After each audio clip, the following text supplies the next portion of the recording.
Habang ako'y pauwi galing sa Kalatagan, Batangas, ay may napansin akong mag-ina sa waiting shed. May dala-dala silang mga bag. Hindi ako nagdalawang isip na lapitan sila at tanungin. Nung nalaman ko, si ate pala ay naglayas. Tinakasan daw nito ang kanyang asawa dahil sa pagmamalatrato sa kanya at sa hindi pagtigil sa bisyo. Lagi daw siyang binubugbog ng kanyang asawa. Nung nagbubuntis pa lang daw siya, ay binubugbog na siya nito. Kaya gumawa si ate ng paraan para makatakas sa kanyang asawa. Gutom na gutom ang bata. Hindi pa daw sila kumakain. Kaya napansin ko sa bata, nakadapa na lang ito. Tinitiis ang gutom. Dahil sa awa ko sa mag-ina, pinakain ko sila. At habang kumakain, tinanong ko si ate kung saan ba sila pupunta. At ang sabi sa akin ni ate ay meron daw silang pupuntahan na nakilala niya lang sa ospital nung siya ay pinanganak yung bunso. Kaya sinabi ko kay ate na pagkatapos nilang kumain, hahanapin namin ito. Narito po ang patuloy ng kwento sa kanilang buhay.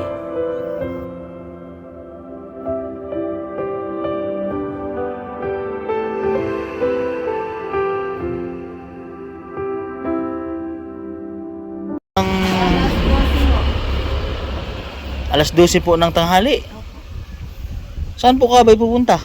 Pupunta po ako sa kakilala ko po dito yung nag-offer po sa akin na meron daw po siyang patitiran daw po sa akin na bahay. Mayroon pa ba tira na bahay? Alas 11 pa po kayo dito eh. May dala pa kayo mga bata. Ha? Dala ko po yung dalawa ko pong anak. Nasaan po ba yung asawa nyo? Nasa bulbok po. Bulbok. Eh bakit po pumunta po kayo dito? Iniwan ko na po. Ay, bali naglayas po kayo sa asawa nyo. Tinakasan nyo po yung asawa nyo. Kung alam po niya sa Maynila po ang punta namin. Bakit po, ano pong dahilan? Bakit tinakasan nyo po yung asawa nyo? Hindi ko na po matiis yung ano po na matigas po ang ano. Ano pong ginagawa sa inyo? Lagi po nagiinom, hindi po nakikinig. Lagi po nagiinom. Ikawawa naman po yung bata oh. Oh, mayroon pang isang ano. Mayroon pa siyang maliit.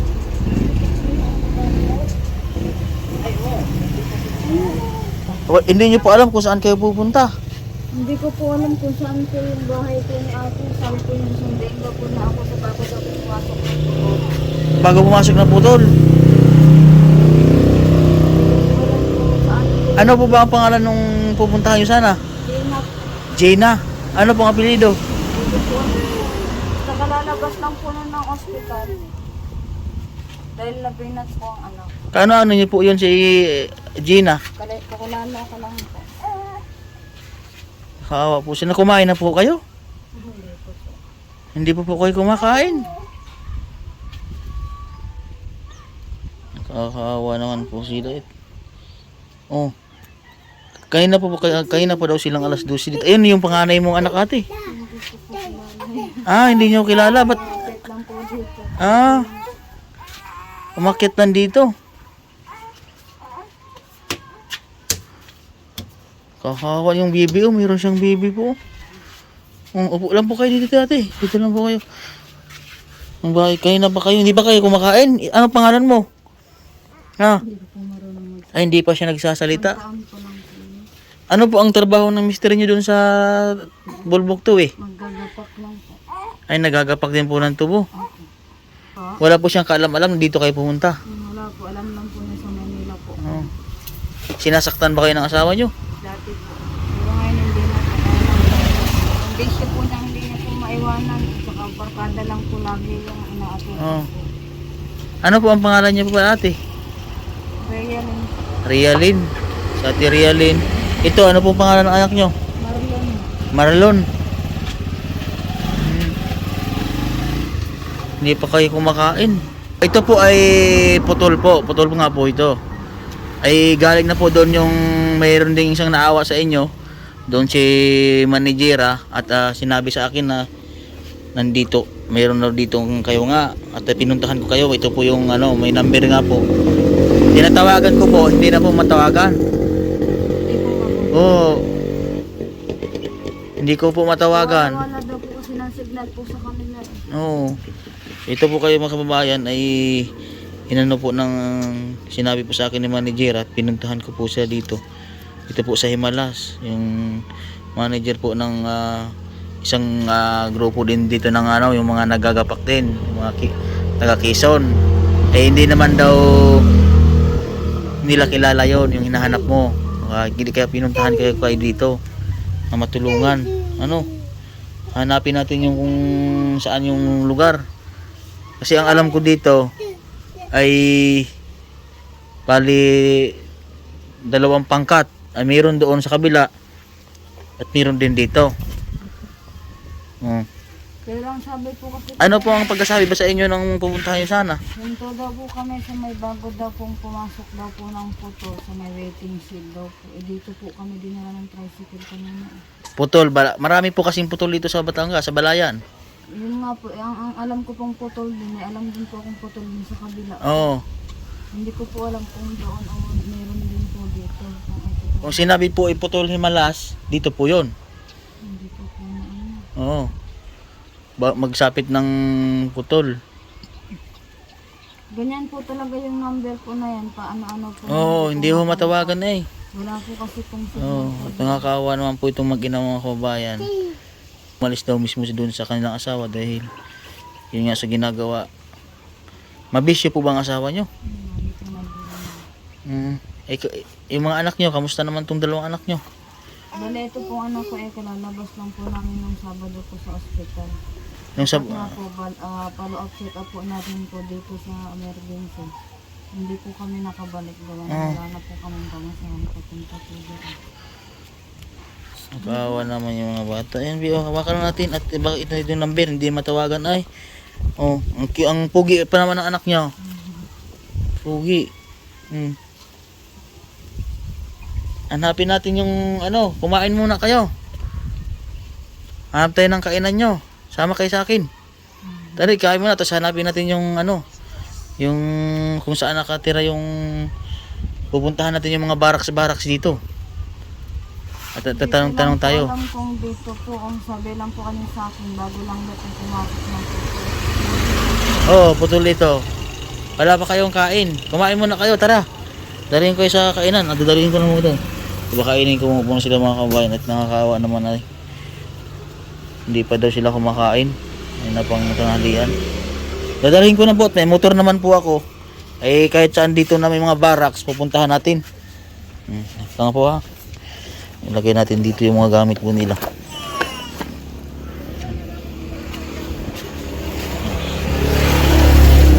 Gamit nyo po ito lahat. Yan, hawakan nyo po yan. Kain muna po kayo. O tara na. Ang dali, saka ikaw B. Dito B. Ang dali, isa bata. So, sinakay ko po sila sa motor ko. At hanapin po namin yung pupuntahan nila. Papakainin po muna natin. Dito po, dali, dito tayo. Papakainin natin sila.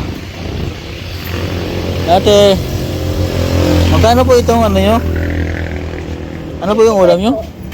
Binago ko nga at gulay na lang, tsaka isda. Ito po ito. Isa nito at saka isa nito. Ano po yung isa? Ano po yung isa? Wala na po yan. Nag-isa po nito. Ilang?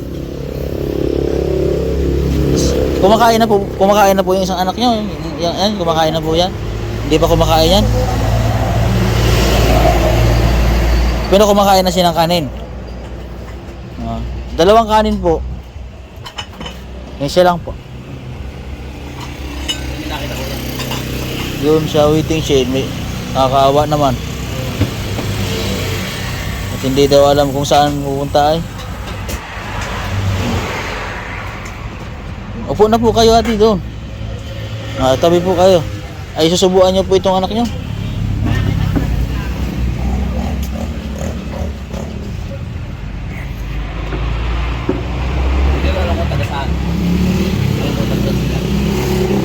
Galing daw siya sa...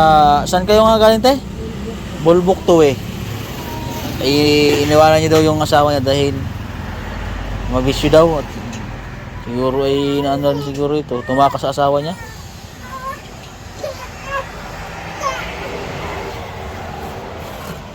Oh. Sige po, kain po kayo. Dahil palang gulay natin oh.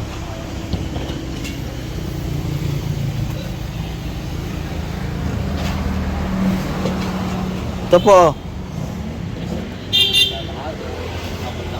Kutsara po kaya ate, kutsara.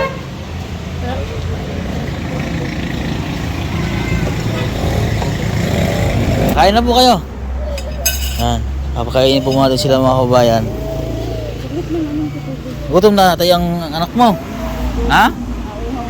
Ay, tubig. Okay. Oh. Oh, inom na ikaw. Inom muna ikaw, inom. Oo, na ho eh. Loo na ho yung bata eh. Oh.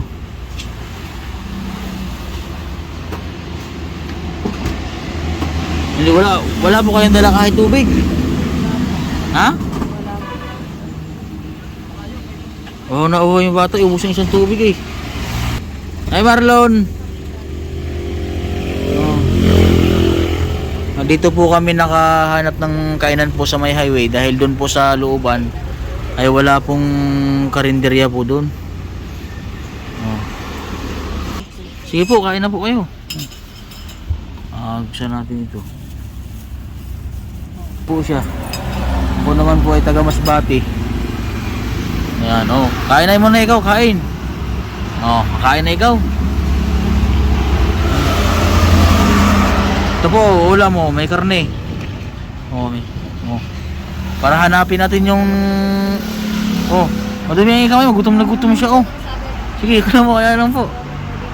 Maanghang ata. Hindi maanghang. Sarap? Masarap?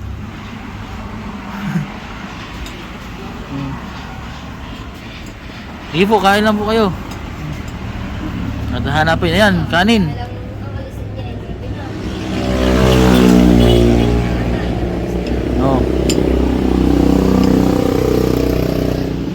Ito po yung Himalas. Ang putol po doon. Siya pinuntahan nyo, putol nga po yun. Eh marami pong putol dito. Mamaya babalik po tayo doon. Tatanong tayo doon sa mga kabilang mga grupo. Ay buti yung bata ay nakakadidi pa kay ate. Eh ito kain lang ikaw, kain. Gutom na gutom yung bata yo.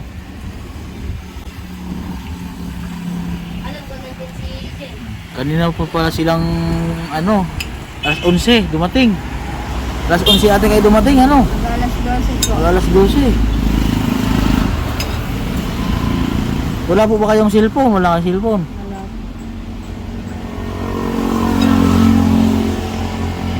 Sige po, gutom na, nakakain siya. Sarap? Nakain ka na? Oh. Tungtuwa na siya, oh. Sayaw-sayaw na yan.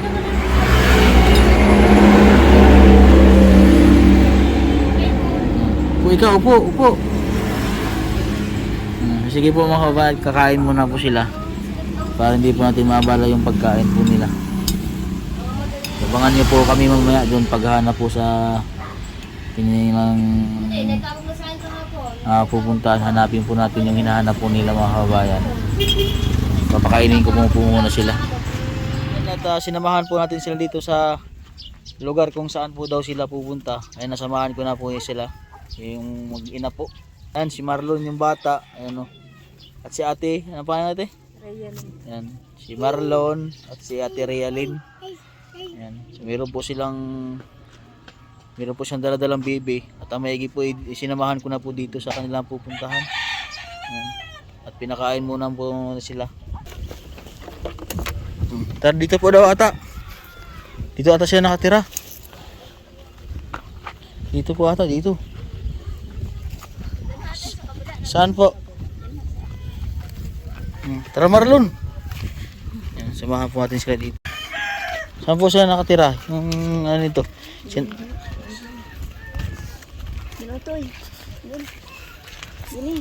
Saan? Andin yung ate sa ano. Dami. Kaya na pa yan sila doon tanghali. Kaya na pong alas 11 doon sa may waiting shed. Andin lang sa loob. Sa ospital. Oo. Bao, hindi nila ma. Dito po ang bahay nila mga kababayan. Ito. Ang ganito rin po ang bahay nila. Opo. Uy. Magandang hapon po. Ako po yung tumulong sa kanila. Opo. Hindi na dito. Kaya namin, tawag kasi yan sa akin. Oo, ano? Ay, wala rin silang masakyan. Ay ngayon yung magsusundo na, doon pa ano pa nagtubo. Oo. At siya lumayas daw siya sa kanyang asawa. Oo. Like sinasaktan po ata. Sinasaktan daw siya. Oo. Kano ano niya po si Ate Realin? Nakakilala lang namin dyan sa ano yan. Ano pong pangalan niya ay?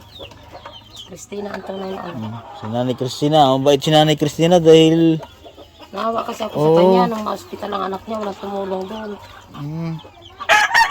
ang bait si Nanay. Pero wala ako ng dahil yung apo ko yun. Ano po yung pagkain yan? Ampo yan. Nilalak ko sa gatas. Para makatipid. Nari po ang gamit niyo. Ano ang ano yan to eh? Ha? Wala man yata yung pira. Tinulungan ko nga po siya. At dinala ko dito. Ay kaya na doon sa waiting shed ay alas 11 pa pala sa doon. Ngayon pagdating ko doon, buti may nagturo sa akin na sila nga. At pinuntahan ko. Tapos wala pang kain, gutom na. Yung bata, uhaw na uhaw yung bata. May maliit po ng bata. Hindi kalalabas lang sa ospital to eh. Ha? Kalalabas lang yan sa ospital. Kakalabas nga po ito sa ospital. Alam pa lang po daw. 2 buwan. Sabi ko nga sa kanya, maigit may tumulong sa iyo dyan. Oo. Hindi ko rin may iwanwanan yung ano. Kalalabas rin namin sa ospital. Oo. Pinakain ko po muna sila at gutom na gutom ay.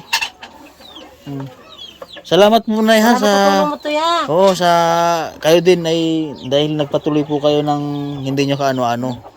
Ayun ang Panginoong Diyos na lang po ang bahala sa inyo doon na magbalik. Ano, napakabuti po ng puso niyo, Nay. Ano kasi, siyempre isa rin akong babae. Kung ano kaya, kung ganyan din ang kalagayan ko. Oo. Paano naman, naawa. Oo. Napakabait po ni Nanay, ano. Salamat ka kay Nanay dahil mabait. Oo. Salamatan mo si Nanay. Kung wala nga po siya, hindi ko po alam kung saan ka nagpunta ko. Oo. Kasi ako dyan. Mabait si Nanay dahil pinatuloy ka dito. Oh, hindi kanya ka mag-anak. Oh. Kilala lang kami sa ospital. Oo. Ang kayo po ang anak niyo po yung nanganak. Sabi niya, kinikwento niya sa akin. Oh. Ay, ito si Yung ate. isa yun, nakahiga sa kama. Oo. Kalalabas lang namin ko sa ospital. Ayun. Nakalabas lang niya sa ospital. Dahil ano ay, nakakaawa. Ang kinikwento niya sa akin ay buntis pa daw siya ng bata na yan. Pinubugbog na daw siya ng asawa niya. Ako nga, hindi ko sana ano, baka madamay ako eh. Oo. Naawa naman, pakaawa naman siya. Tulad ko sa tuluyan. Ikaw, ako kasi ayaw ko ng anak, naawa rin naman ako sa iyo, na bata. Oo. Hindi daw niya alam kung saan siya pupunta. Ay ako naman to, kahit ganito kami ka, ano, basta makakain lang. Oo nga po. Oo. Masama lang kung hindi siya kakain. Ay, kanin naman. Oo. Yun nga lang, sa gulay, tuyo. Oo. So, kahit ganito po yung kalagayan nila na kinimkim pa rin po nila sila Sa tiri akin, niya. kahit hindi namin siya kamag-anak, basta malaga makatulong Oo. sa bata. Oo. Tama po yun ay. Dahil yan to, alam mo sa totoo lang. Oo. May kapalit din naman yan. Opo, totoo po yun. Bigyan lang ako ng magandang katawan. Oo. Laking tuwa ko na. Oo. Ang bait po ni Nanay. Taga saan po kayo, Nay? Taga Narciso kami. Sa Narciso, Quezon? Quezon. Oo. Bisaya kami. Ako po ay Masbati. Masbati ko. Oo, Bisaya po ko. Pirna ka di ah. Oo, na ako nga rin. Sa ngayon ko naka ano na sa Himalas kay matagal na po kayo dito. Matagal na rin kami dito to. Hindi na kayo nauwi dun sa San Andres sa Nabakasyon na lang to eh. Dito na nagdalagahan ng aking mga anak, ng kapamilya. gawa po ng ayan ay tinuro sa akin ng manager nila doon. Ay tinuro sa akin, ito tinulungan ko nga. Mabutit na sinananay po ang ano. Naawa ko to sa totoo lang. Kahit sa ospital, naawa ko dyan. Natitiis ng asawa na wala siyang kain sa ospital. Oo. Bibili ng gamot sa labas. Awang-awa ko sa mag-ina na yan. Bait nga po, bait. Ayaw yan nga po sila ay walang kapira-pira. Wala ka talaga. Oo. Wala po silang kapira-pira talaga. Dahil ang pira ng asawa niyan ay malaki, binibigyan lang siya 150. Oo. Ano po ba yung asawa niya? Kabo? Awal ka ba, Nini? Oh, hindi. Isa rin magagapa. Oo. Yung nakakaawa yung bata. Naawa ako sa bata. Sus, ako talaga to, pagdating sa kanya, hindi ko kayang isin. Oo. Nakakaawa. Dahil ako, iniisip ko, paano kaya kung ang buhay ko'y ganyan din. Oo. Paano na lang, sino kayo tutulong sa akin. Ilang years na po kayo dito sa Batangas? Tagal na kami to, hindi lang kami 15 anyos. Ano, matagal na po kayo. Ay. Tanong mo sa biyanan mo, nadyan kami sa Puok, dating niya mga yun dyan. Oo. Kaya lang naman ako napaasahin din dito, Opo. gawin yung aking anak. Taga dito na pangasawa. Ay, dito po muna sila yan, oh. Pero talagang pasensya ka na talaga sa amin. Okay lang po, okay lang po. Wala po problema. Aming bahay, ganito lang talaga muna. Oo. Kaya maraming salamat po kay nanay sa pagpatuloy sa kanila. Ayan. Sa akin, to. Salamat din sa iyo, Oo. tulong ha. Opo, sige lang po, walang problema. Ay, yung ano naman. Oh, yan ang... Sabihin mo lang si Atinday, Toy Oo, na. oo. Ilan Opo. ako nun? Yan po, mission po namin ay tumulong. Hindi rin po ako makatiis sa ganyang sitwasyon. Pagdating ko doon sa waiting shed, kakaawa. Hindi nga kasi, imagine mo, halimbawa kung sa atin yung kalagayan ng nangyayari sa Yan kanila. talaga to yung pinapasok ng aking ulo. Kahit na, kaso lang magtiis yan kung anong makain namin. Ganun. Oo. Hindi yung ganyan na, kami kakain siya, hindi. Opo. Yung kapalit naman po niyan ay mas malaki. Yung Salo-salo pagdaan kami natin. kung anong makain ko. Oo. Ang bait po ni nanay. Ano, ate Rinalyn? Ha? Salamat, wala kang pera dyan. Ha? Saan yung anak mo? Parang agad yun. Si Marlon, Marlon? Kumain kayo, may kanin. Oh. Asan yung yung binigyan ko po siya ng ulam. Oh, ayan, may kanin eh, kumain kayo. Mayroon siyang ulam at mayroong kanin. Pinakain ko po kasi lang muna sila. Sabi nga niya, Oo. Pinakain ko. may tumulong dito sa akin, te. Oo. Ayan ha. Wala kayong pira dyan. Ito, bibigyan kita. Pagpasensahan mo na ito ha. At ito lang ang kayanan. Ha? Bili niya po ng Oo. Yan yung tumulong kanda din, kanda sa biyahira. Oo. Pagpasensyahan niyo na po din ha. Sabagay to, alam mo to, maganda. Alam mo, laking tuwa ko, ganyan to eh. Oo. Laking tuwa ko na ganyan. Miski nga 50 pesos, laki ng pasasalamat ko Opo. yan. Kaya Oo. na dyan ay mabili na nila ng pagkain ng mga bata. Bili niya po yan ng kaya mo na. Ayan, pag may magtulong sa'yo, babalik ako dito. Ha? Tutoy, tingnan mo, ang pamilya Tutoy Bawhag. Nung makuha sa akin yan Tutoy, pakihalo yon. Nung kinuha niya sa akin Tutoy, ayos yan. Oo. Naku Tutoy, kung hindi yung karunggan sa baliti at tumawag sa amin na ito hindi na nakakakuan at ganyan baga Tutoy ang bibig, nabainat. At hinahabol ng gulok ng asawa at sa kabyanan. Tinatakot ng kutsilyo. Anak niya po yan. Ay, ito anak ko ito Toy. Ito po kasi yung kasabayan ni Rinalyn. Tapos nakilala lang niya po Ito sa ang anak ospital. niya Tutoy. Ito. ang anak niya, oo. Ito. Siya na ospital, ako nagbantay sa kanya, yung luluhin naman sa bata. Opo. Siya mo naman ang katayuan namin Toy. Kaya nga po. Talagang napakahirap namin Toy. Ito naman Toy, hindi makabantay doon sa ospital at may asma. Ako rin din naman gayon, pero kinaya ko na lang Toy. Oo. Dahil napakawa ng kalagayan ng aking anak Toy, hindi pa ito nakakalakad Toy mag-anak. Ano po bang nangyari? Ayan po kasi mga kabayan, nakilala po ni nanay si Rinalyn doon sa ospital. Yan po yung kasabay na ng anak. Ito Toy. Oo. Tapos yan po daw ay nabinat. Oo, nabinat ito Toy. Alam mo Toy, nag-block na ang bibig nito. Ilang taon po ba siyang 18 laang. ngayon? Nag-asawa siya ilang taon? Ano? 15. 15 years old pa lang siya. Tapos ari ang anak niya. Bali ito ay kaedad nito. Magka-birthday silang dalawa. Hindi. Ay nung bata Tama na hindi. yung Totoy kisa dito. Ito'y 4 na buwan pala ah. Ay apat na Pero po. nagpasalamat ako sa Diyos Toy dahil naghiyang siya sa Gilbrad. Wala nga kami utoy ibili ng mga mamahaling gatas. Ay, tingnan mo. Kayong yung si ate, kamusta naman ang kalagayan niya? Eh, awa naman Toy, kaya lang ang problema namin to yung pasikis, yung paano? CT scan. Oo. Ayan. Yan pa rin ang problema namin. Napakabait po ni nanay. So, baka may tumulong po. Na mabigyan ng tulong, mapacheck natin. Pasalamat talaga ako Toy. Kung Oo. sakali Napatingnan niyo na po sa doktor. Mm. Ano yung CT scan na Ay, kailangan daw Toy madala sa Batangas. sa Batangas? Ay, naghihintay rin naman ako Toy ng ano tulad naman kami. Oo, sige, baka may magbigay pong tulong para sa inyo kasi kayo po ay tinanggap nyo po yun sila kahit hindi nyo Oo, kaano-ano. hindi namin niya kano-ano to, pero alam ko na ang nararamdaman niya. Oo. Dahil iniisip ko, ano kaya kung ganyan ako. Oo nga, tama po kayo. Ay, kami mahirap to.